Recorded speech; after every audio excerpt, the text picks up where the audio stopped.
Eh bien, bonjour à tous, il est 10 heures. Merci encore une fois à toutes et à tous d'être de plus en plus présents à nos webinaires. Celui-ci a été lancé un peu tardivement, puis on est en période de vacances plutôt hivernales. Donc merci à celles et ceux qui répondent présents. On va être ensemble pendant une petite demi-heure ce matin.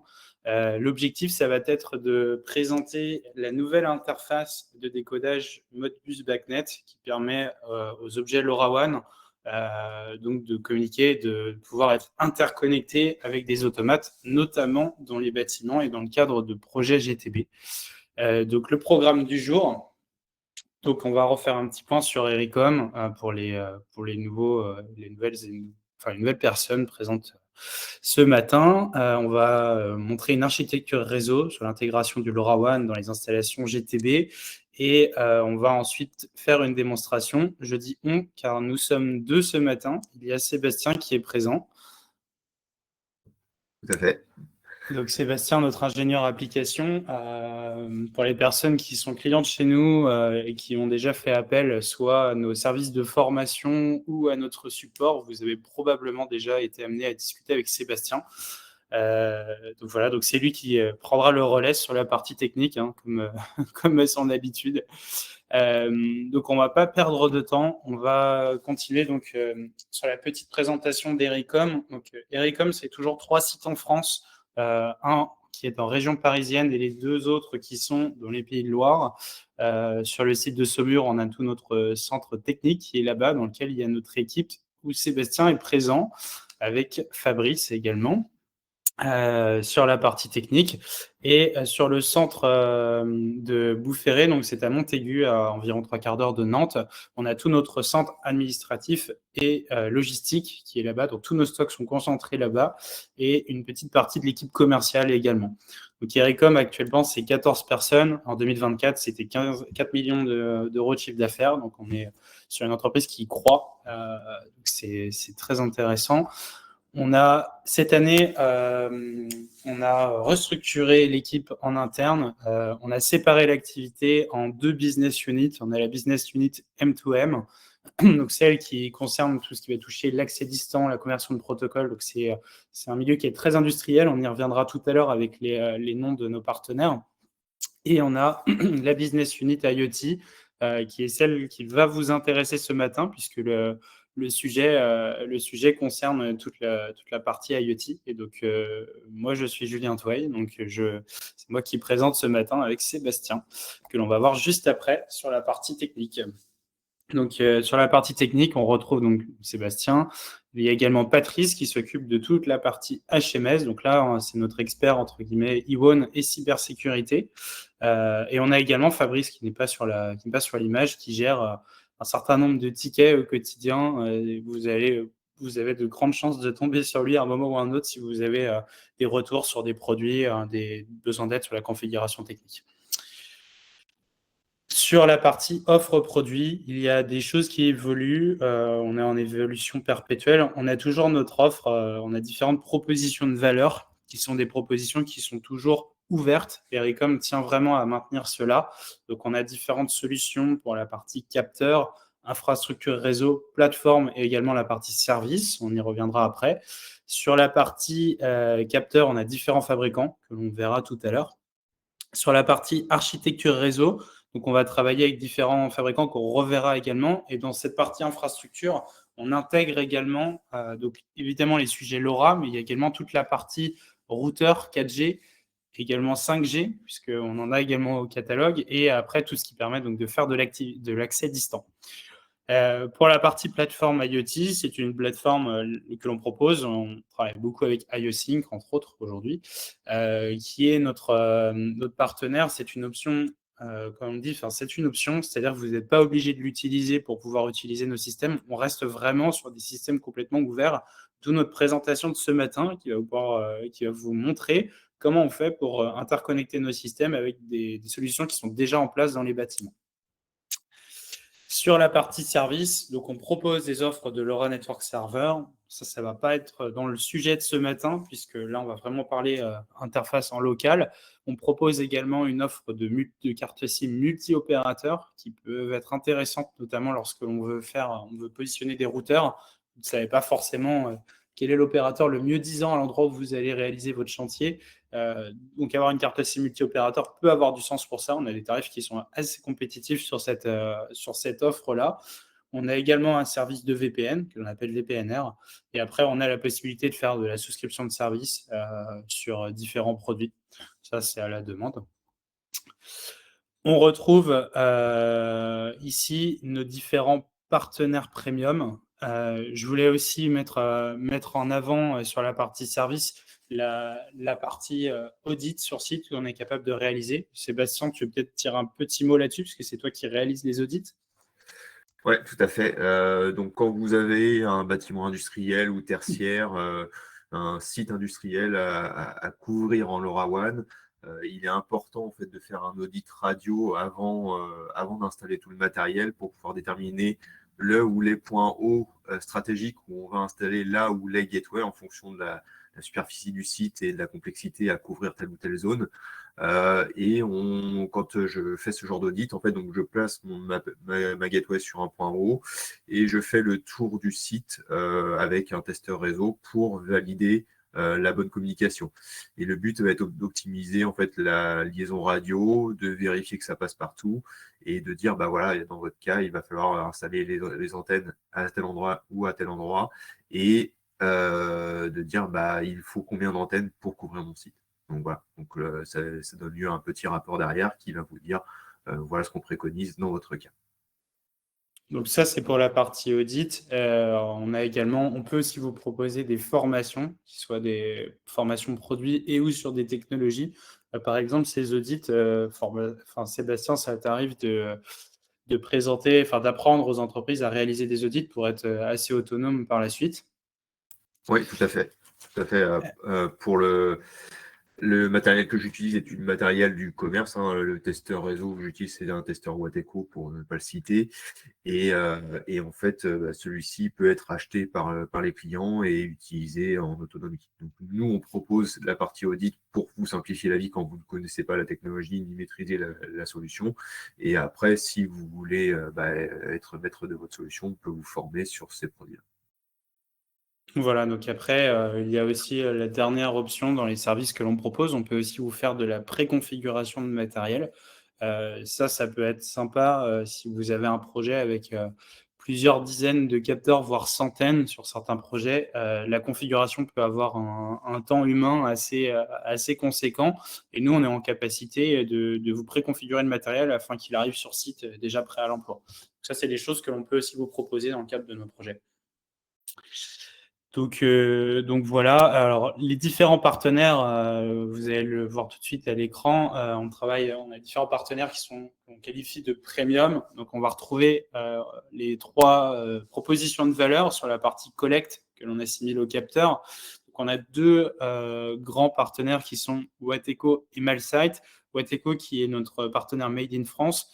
Donc, on a un certain nombre de solutions industrielles et également bâtiments, parce que leur offre croît également dans ce sens-là.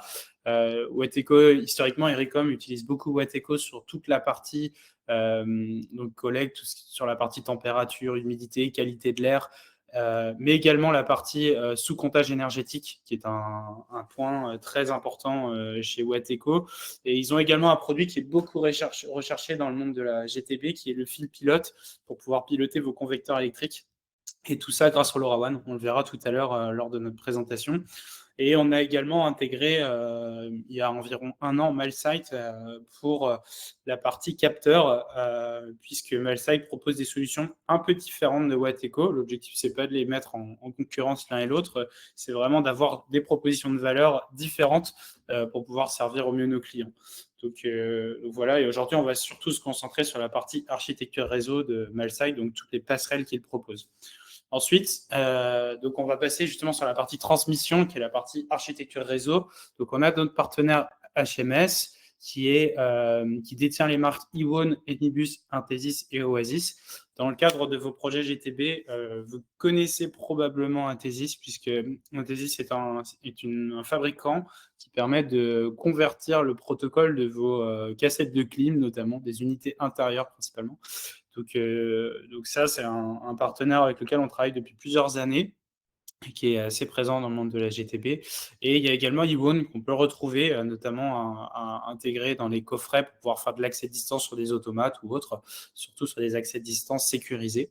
Ensuite, Enibus, c'est pour faire de la conversion de protocole au sens large. On veut faire du KNX vers Modbus ou autre. Donc ça, ce sont des passerelles compatibles là-dessus. Oasis, c'est plutôt des PC embarqués, on va dire, plutôt pour le monde de la mobilité. On retrouve Advantech, qui est un grand fabricant asiatique, qui est très connu dans le monde du PC industriel notamment. On travaille beaucoup avec eux pour la partie routeur. On a également Option pour la partie routeur également, qui fait également des passerelles LoRaWAN, Carlink ainsi que Malsite. Et on retrouve notre partenaire Yosync pour la partie analyse. On a également d'autres entreprises partenaires qui sont, on va dire, des solutions alternatives. C'est plutôt pour essayer de servir au mieux nos clients. On va retrouver mClimate, Candify, Seneca, que l'on retrouve beaucoup dans le monde de la GTB, Antarc, Moxa, TERS aussi pour la partie switch. Donc on a différentes propositions de valeur. Il ne faut pas hésiter à nous solliciter lorsque vous avez des demandes de ce type. Et donc, on va rentrer dans le vif du sujet de ce matin. Je vais bientôt laisser la main à Sébastien pour qu'il fasse la démonstration. Ce qu'on va vous montrer ce matin, c'est typiquement le montage de l'architecture que vous avez sous les yeux, à savoir, on va faire communiquer des capteurs LoRaWAN avec une passerelle qui, elle, va vous faire la conversion de protocoles vers des protocoles donc standards, tels que le Modbus ou le BACnet, notamment.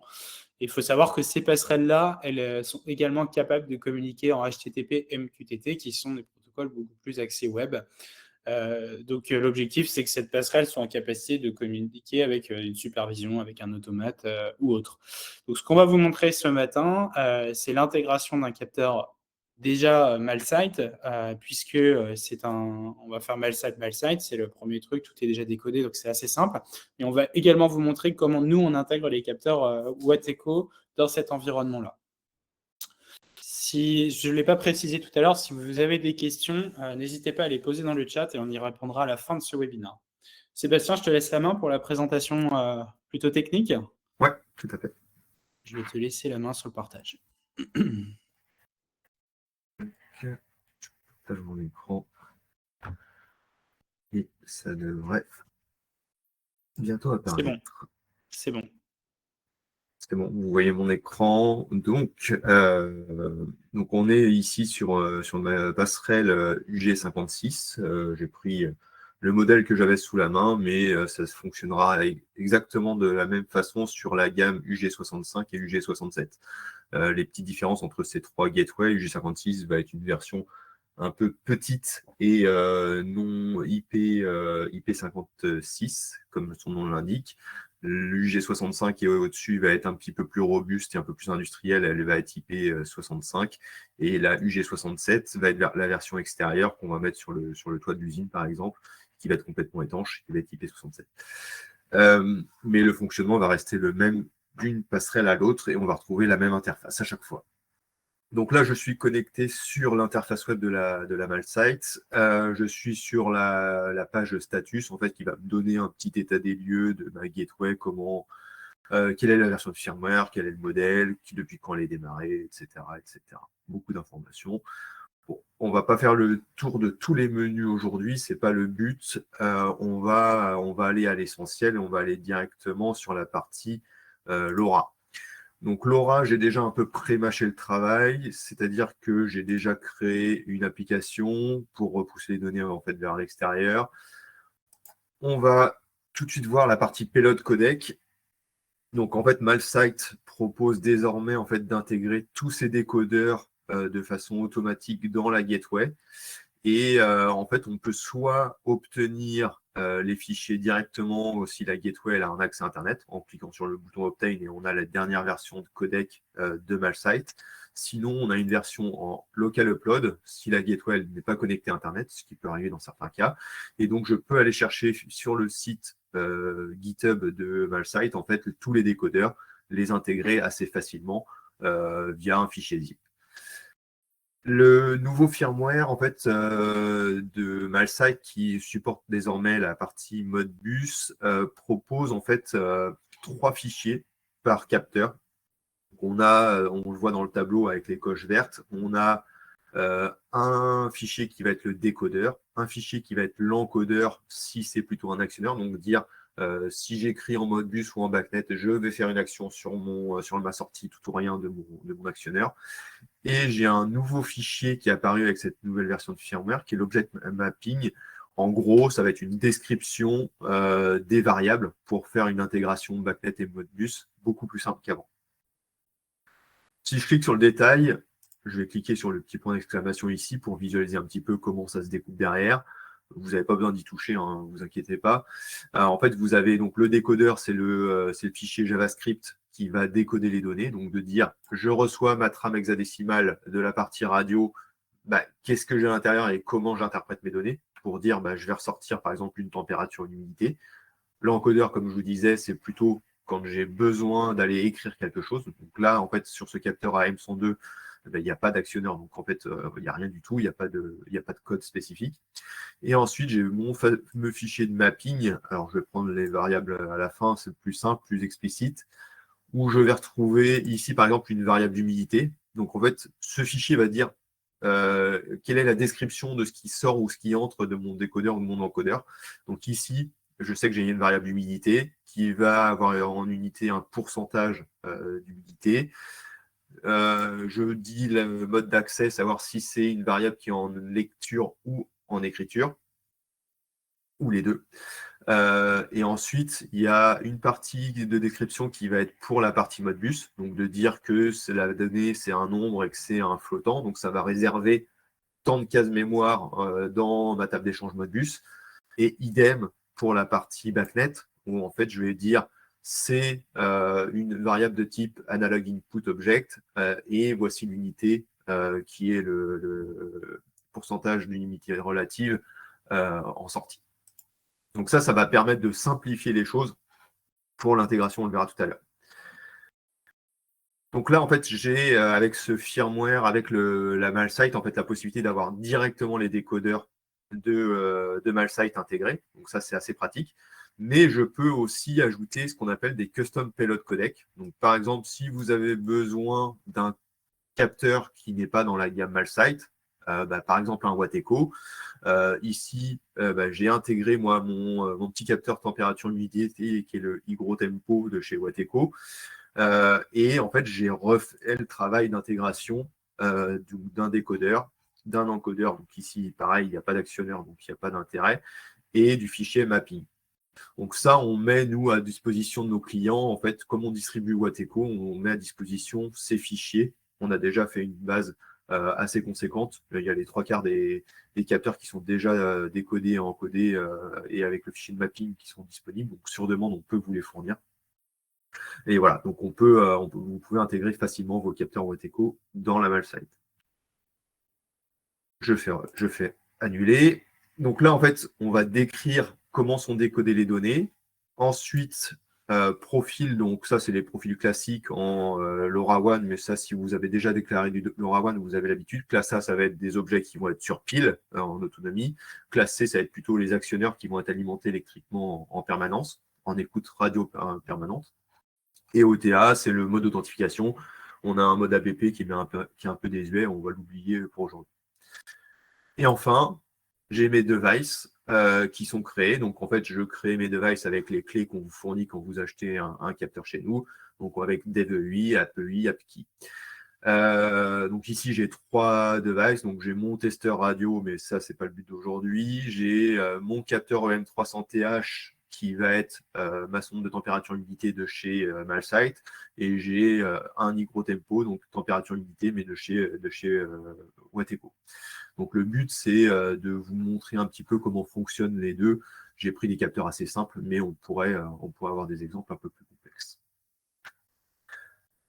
Une fois que j'ai fait ça, j'ai démarré mes capteurs. Donc le but, c'est pas de refaire toute cette procédure-là. Hein. C'est assez simple et c'est assez commun en fait sur la partie LoRa. Ça reste qu'on soit sur une gateway, qu'on soit sur un réseau opéré type Orange, Netmore ou autre, bah, c'est toujours à peu près la même chose.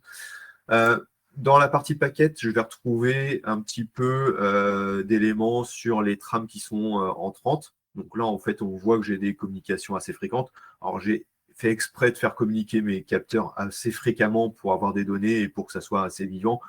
S'il fallait attendre 1 heure de recevoir une trame, ça pourrait être vite très long au niveau du webinaire. Si je clique ici sur un petit point d'exclamation, en fait, je peux voir ce qui se passe. Et là, par exemple, on voit que mon capteur, mon capteur, pardon, hop, ici, celui-ci, qui est le Watt Echo, en fait, il m'a remonté une trame hexadécimale. Donc ça, c'est la trame avant décodage. Et que dans cette trame hexadécimale, en fait, il y a une température qui est donnée à 22,9 degrés. Voilà. Si je prends le capteur MalSite, lui me remonte directement une autre trame hexadécimale et il me dit voilà, l'humidité est à 46,5% et la température à 21,8. Donc ça, au niveau de ma communication LoRa, en fait, tout est fonctionnel. Donc j'ai mes capteurs qui sont déclarés, qui sont actifs, qui sont communicants. Donc tout va bien dans le meilleur des mondes. Maintenant, ce que je vais aller faire, en fait, c'est aller dans la partie protocole intégration et de dire j'active tel ou tel service. Donc, par exemple, j'ai activé la partie backnet server. On verra après la partie Modbus, mais ça va être à peu près le même principe. Donc, pour la partie backnet, j'ai juste à cocher que j'active mon serveur backnet. Je pourrais donner un nom différent, je peux changer le port d'écoute sur la partie serveur backnet. Je fais save, apply, et mon serveur backnet est opérationnel. Par contre, dans mon serveur backnet, pour l'instant, il n'y a rien. Donc, je vais aller dans la partie backnet object. Et là, en fait, je vais avoir besoin de rajouter mes objets. Donc, j'ajoute mes objets. Et là, il va me proposer en fait la liste des capteurs qui sont déclarés dans ma gateway. Pour visualiser les informations ou les variables qui sont disponibles, j'étends en fait avec le petit plus ce qu'il y a dans ce décodeur. En fait, c'est avec le fameux fichier de mapping en fait que je sais que mon EM300TH, il a telle et telle variable qui sont à disposition. Donc, par exemple, moi, je vais récupérer la batterie, je vais récupérer l'humidité, je vais récupérer la température. Les autres informations, est-ce qu'elles sont pertinentes pour mon application? Pas forcément. Ça va être plutôt la version de firmware, la version hardware. En fait, quand le EM300TH démarre, en fait, il va renvoyer une trame avec toutes ces informations, mais elles ne sont pas forcément pertinentes pour mon application finale. Sur mon Digrotempo, je fais pareil. En fait, je dis, tiens, ici, moi, les données qui m'intéressent, c'est pareil, batterie, humidité, température. Je coche tout. Je fais save. Et mes variables sont ajoutées en fait à la table d'échange backnet. Donc en fait, si j'explore un petit peu ce qui se passe, donc là j'ai les différentes variables, les différents objets backnet, le type d'objet, donc ça c'est de l'analogue input, les instances des objets. Pour l'instant, present value, il va falloir attendre qu'on ait une valeur qui remonte pour avoir des informations. On a l'unité qui est déjà remplie. L'update, là, pour l'instant, il n'y a pas d'update. Et on voit quand est-ce qu'on a eu la dernière mise à jour. Donc là, hop, je retourne en arrière pour réactualiser ma page. On va attendre quelques instants. Puis on fera le test après avec un IAB, en fait, un petit logiciel qui permet de visualiser les données. On va s'occuper de la partie Modbus Server. On va faire à peu près la même chose, vous allez voir. Donc la partie Modbus Server, en fait, je vais ajouter un serveur Modbus. Donc je peux l'appeler test, peu importe. Je lui dis sur quelle interface réseau il va écouter. Le port, je peux mettre le 502. Après, à vous de voir si vous voulez changer les différents ports. On pourrait créer plusieurs serveurs Modbus, on va dire. Un sur le port 502, un sur le port 503, 504, etc. Le serveur ID, ça va être le numéro d'esclave. Et puis description, je vais rappeler qui s'appelle test. Peu importe. Donc là, c'est pareil. J'ai créé mon serveur Modbus, mais dans ce serveur Modbus, pour l'instant, j'ai rien.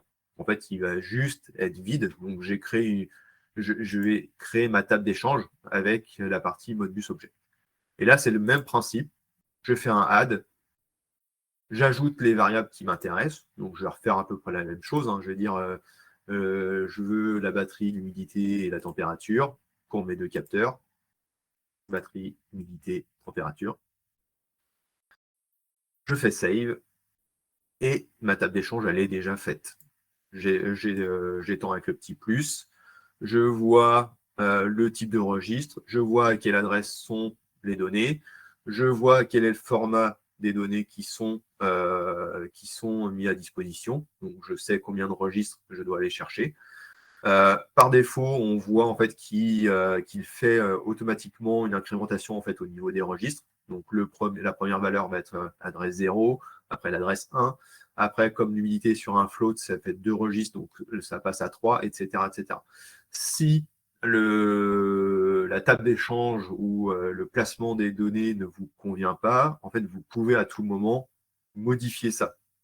Par exemple, le M300TH, dire bah, la température à registre 3, ça ne m'intéresse pas. Bon, je ne sais pas, je vais la passer à registre 100. Je fais save et j'enregistre ici ma température qui va être au registre 100. D'accord. Donc voilà, donc c'est assez simple et assez pratique en fait d'ajouter en fait maintenant les capteurs puisque il y a ce fameux fichier de mapping en fait qui permet de le faire simplement. Je vais retourner sur ma partie BACnet. Logiquement, je devrais avoir reçu des trames exactement. Donc là, en fait, j'ai bien reçu des trames de mon EM300TH. Donc en fait, on voit qu'on a, on a reçu des données d'humidité et de température sur le EM300TH. Sur les gros tempos, je n'ai pas encore reçu de données, ça ne devrait pas tarder. Ce que je vais faire, c'est que je vais utiliser un petit logiciel que vous trouvez, qui est gratuit hein, sur Internet, qui s'appelle Yabe, qui permet en fait de faire une exploration BACnet et de visualiser ce qui se passe. Je clique sur le petit plus, je choisis mon interface réseau qui correspond à la connexion avec ma gateway MalSite. Il me trouve via un scan UDP mon UG56, donc ça tout va bien. Et dans mon UG56, il va me trouver un certain nombre de variables. Donc on retrouve mon AM300TH avec batterie, humidité, température et mon hygrotempo avec batterie, humidité, température. Jusqu'ici, tout va bien. Maintenant, si je veux visualiser les données, par exemple, de température de mon EM300TH, ben, je peux en fait ici faire un cliquer-déposer en fait, dans la souscription et voir en fait que j'ai bien ma valeur qui est à 21,1 degrés, qui doit correspondre à ce que j'ai ici. Je fais la même chose avec mon humidité. J'ai bien mon 46,5%. Je peux même après avoir une visualisation graphique. Donc en fait, Yabe en fait va faire un polling. En fait, il va aller interroger de façon régulière en fait la gateway MalSite pour récupérer l'information. Donc voilà, quelque chose d'assez simple et d'assez pratique à mettre en œuvre. Et Yabe est pas mal pour tester en fait la partie BACnet. N'hésitez pas à poser vos questions hein, s'il y en a certains. Vous les posez dans le chat, dans la partie conversation, n'hésitez pas. Donc là, en fait, voilà, on a fait la partie BACnet. Si je prends la partie température de l'hygrotempo, voilà, il a remonté aussi une température. Bon, l'hygrotempo, il a une température à 23,46 degrés. Il a dû remonter aussi l'humidité. Voilà. Donc là, en fait, je peux afficher sur le même graphique en fait mes deux humidités, à dire comparer ma valeur de mon hygrotempo avec ma valeur de mon M300TH. Ça, il n'y a pas de problème. Voilà pour la partie BACnet. Pour la partie Modbus, on va faire un peu le même exercice, vous allez voir. Donc, je sais que mes capteurs ont remonté des valeurs, donc on le voit ici. Donc, j'ai mes valeurs qui s'affichent.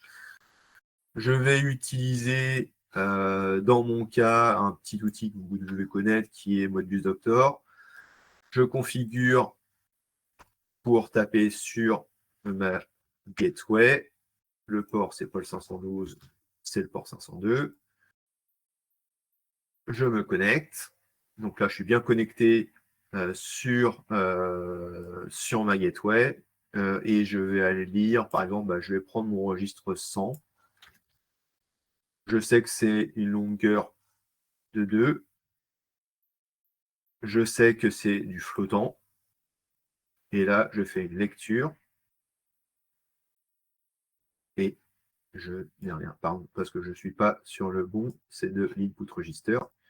Je fais une lecture, et là, il va me dire, j'ai une valeur un petit peu bizarre. Bon, ça, c'est normal, c'est toujours le mode bus, c'est toujours un petit peu contraignant, où il faut toujours un peu jongler, en fait, entre savoir s'il y a une inversion d'octet ou pas. Là, c'est le cas, il y a une inversion d'octet, je clique sur inversion d'octet, et je récupère bien ma température à 21,1 degrés.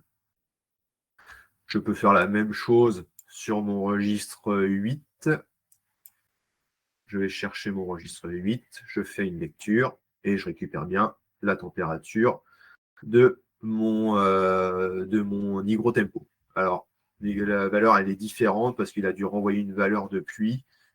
Si je rafraîchis la page, toc, et je affiche 23,57 degrés qui correspond mieux à ce que j'ai sur Modbus Octor. Donc la page sur la Gateway Malsite ne se rafraîchit pas automatiquement, donc c'est pour ça qu'on n'a pas exactement la même valeur. Donc voilà pour cette petite présentation. J'en ai fini. C'était pour vous montrer de façon assez simple comment on met en place la partie BACnet serveur et Modbus serveur sur la Malsite, que ce soit avec un capteur Malsite ou un capteur autre. Voilà, c'est assez simple. Sur le capteur autre, la difficulté, c'est d'avoir le décodeur, mais ça, pour Wateco, comme je vous l'ai dit, on peut vous fournir les décodeurs. Voilà. Donc c'était cette petite présentation qui nous tenait à cœur. Merci beaucoup Sébastien pour ces détails. On a reçu durant le webinaire un certain nombre de questions pour remontrer la partie mapping, Modbus, savoir s'il y aurait un replay de disponible. Oui, on va faire un replay de ce webinaire sur notre page, sur notre chaîne YouTube, pardon.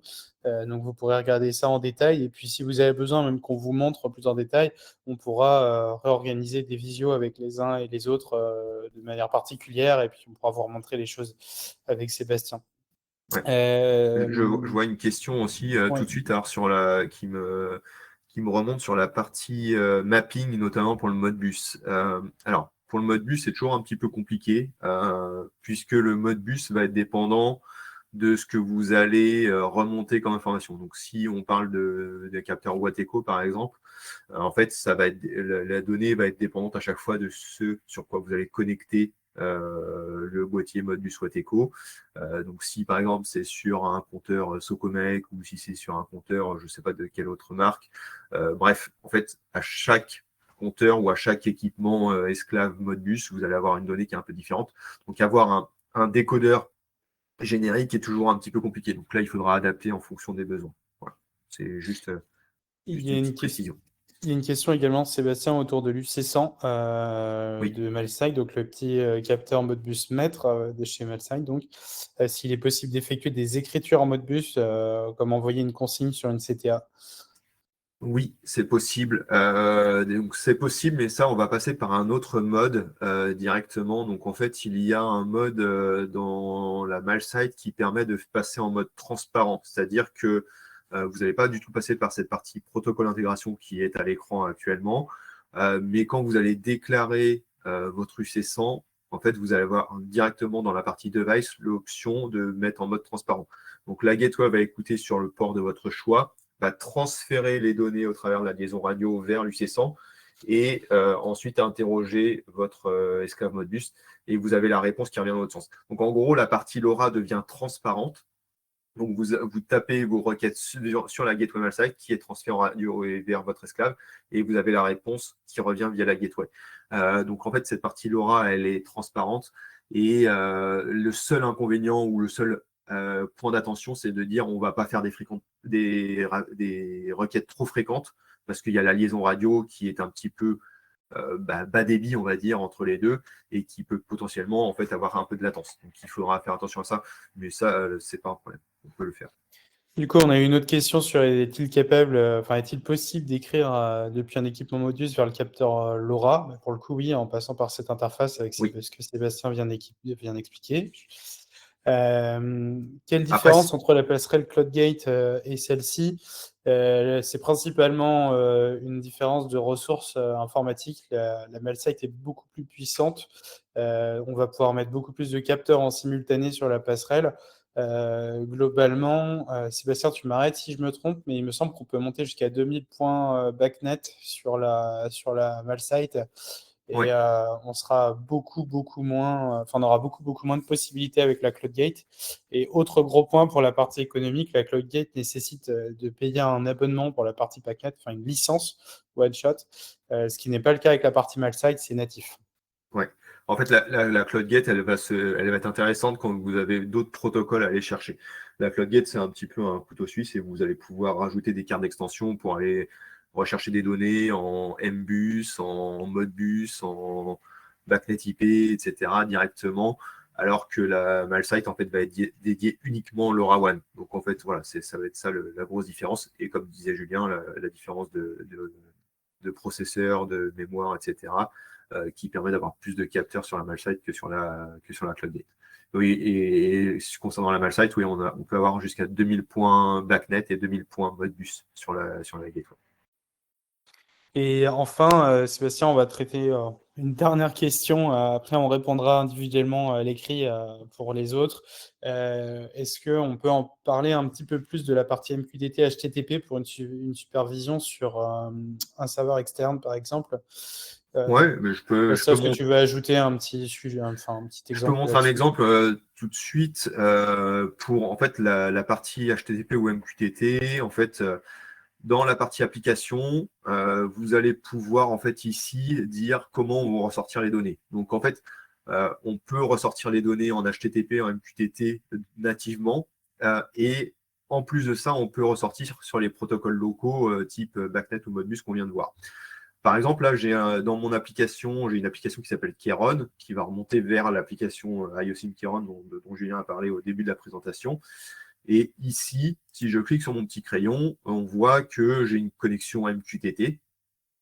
Donc en fait, je peux éditer des informations de connexion. Donc là, en fait, ici, je dis vers quel serveur je pousse. Donc là, c'est du MQTT-S, du MQTT sécurisé. Je définis mon client ID, mes mots de passe, j'active le chiffrement TLS, etc. Bon, bref. Donc ça se fait de façon assez native et sans problème. Donc en fait, vous allez juste spécifier dans la partie application vers où vous poussez les données et après, à votre serveur applicatif ou à votre plateforme IoT de récupérer ces données assez facilement. Ok, merci Sébastien pour ces précisions. Merci encore une fois à toutes les personnes présentes ce matin. Si vous souhaitez avoir encore plus d'informations, vous pouvez contacter directement votre contact commercial habituel ou adresser une demande à l'adresse commerciale@ericom.fr. À bientôt. Merci à tous, bonne journée et bon week-end un petit peu en avance. Et puis, ouais, comme disait Julien, n'hésitez pas à nous solliciter. Et si vous voulez une présentation un peu plus personnalisée en fonction de vos besoins, on peut organiser des points visio assez facilement. On se retrouve le mois prochain pour la prochaine édition du webinaire. Merci. Bonne journée, au revoir.